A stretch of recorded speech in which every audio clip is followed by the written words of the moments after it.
Hello, my name is Brian, and today we're gonna do lab 4. Lab 4 is percentage difference and error, and I'm gonna explain today the materials we're using. First up, we have our air pump. Then next up, we have our air table. We also use this notebook to calculate our calculations. We use our scale. We also have a little card. Then we have a sensor, our interface, another notebook, and our computer, and a calculator. What else? That's it. Hi, my name is Isis. I'm telling what we're doing today.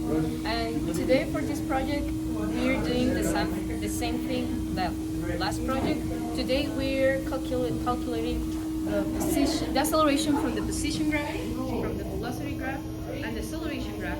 But on this project, we're doing a 30% error acceleration.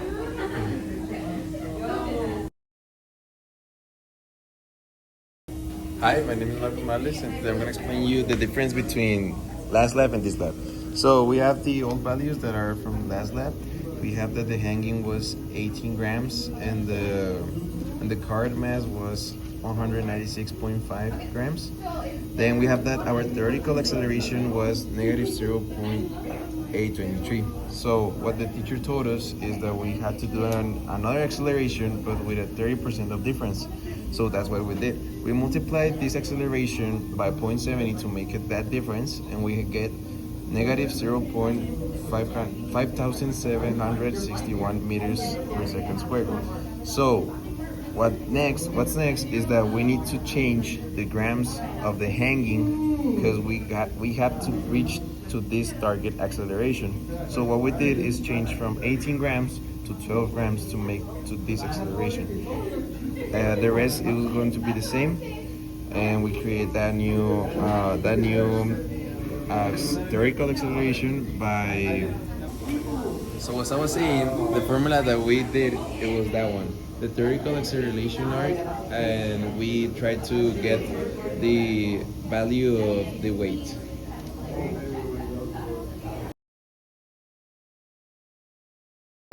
Hello, my name is Nico Avila. I'm going to explain the procedure of how to do the experiment. So first we're going to use this, we're going to turn on the air pump. And with this we're going to see how the graph is going to appear as this goes down.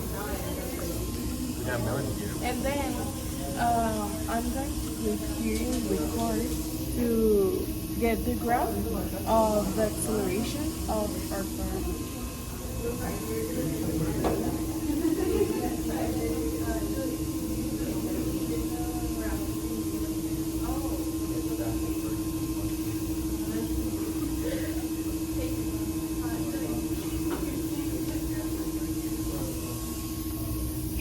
Here we got this parabola, and we're going to be using the first one.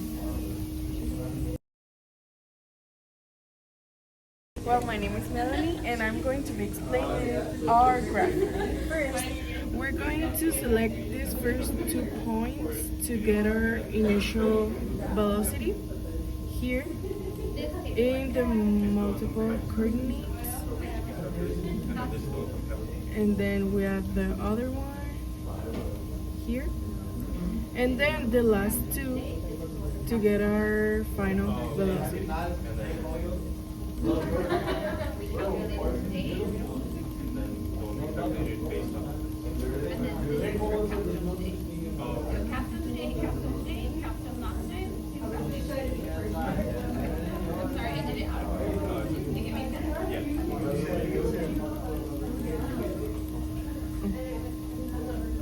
And there. Explain the points. Oh, our points are, the first one is 0.37 in 2.750 seconds, and the second one is 0.39 the position and okay, the and then these ones we got 0.37 in 4.650, and the final one is 0.90. I mean 39. So after some calculations, we get that our acceleration one in the table or in the graph of position. We get 0.6 from this interval. Then we get our our initial velocity. Our initial velocity from this interval was 0.6, and our final velocity from this interval it was negative 0.4 in the graph of position. Then we get the acceleration that it was negative 0.5128 meters per second square. That it's approximately a 11% of error. So now we're gonna try with different graphs if we can see that that percentage is lower. Have to calculate the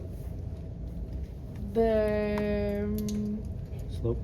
in the slope. We choose the final two points to get our final velocity minus the initial velocity, and then we got the second acceleration, and then we added the third graph, which is for acceleration, and which is like the flattest line here, and we highlight it and choose the 2 points here to get the mean, which is 0.57, and with that we can calculate what Marcos.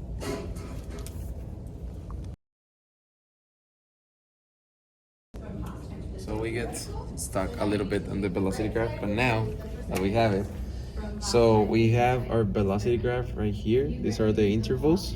So what we did is that, forget about this one, is negative 0.48 minus 0.51 over 4.6, that is our final time, minus 2.85, that is our initial time, and we get an answer of negative 0.565 meters squared.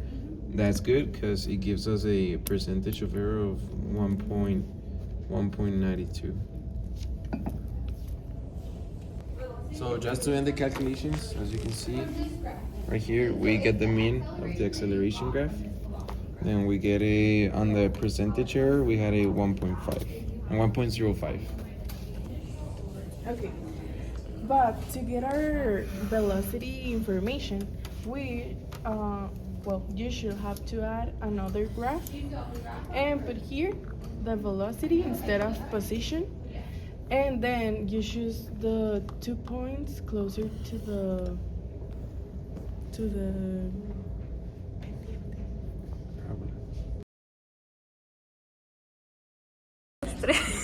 Hello, my name is Leo, and what we did today, so for our entire project, what we did was first we redid the same project we did last week, but the only difference was that we made was we changed up one of the weights down there into 12 grams to 18, and then so once we did this entire process with our first graph right here, let me just zoom out. Okay, right here. So our first graph, which is the position, we measured the length of the waves and we got the initial and final of the positions right here and right here, and then all the way up the time right here. And then after that, with the velocity, we did the exact same thing. Let me just zoom out a little bit more so you can get that. There you go. So we did the exact same thing with the velocity, getting the initial time and the final time on both sides, and then we multiplied that by 100 to get a percentage.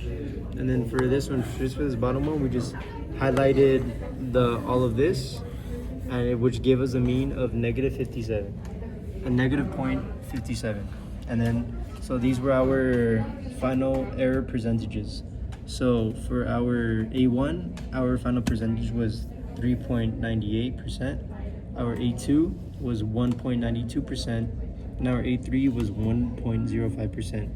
And we were underneath the 5% mark, which gave us the extra credit points.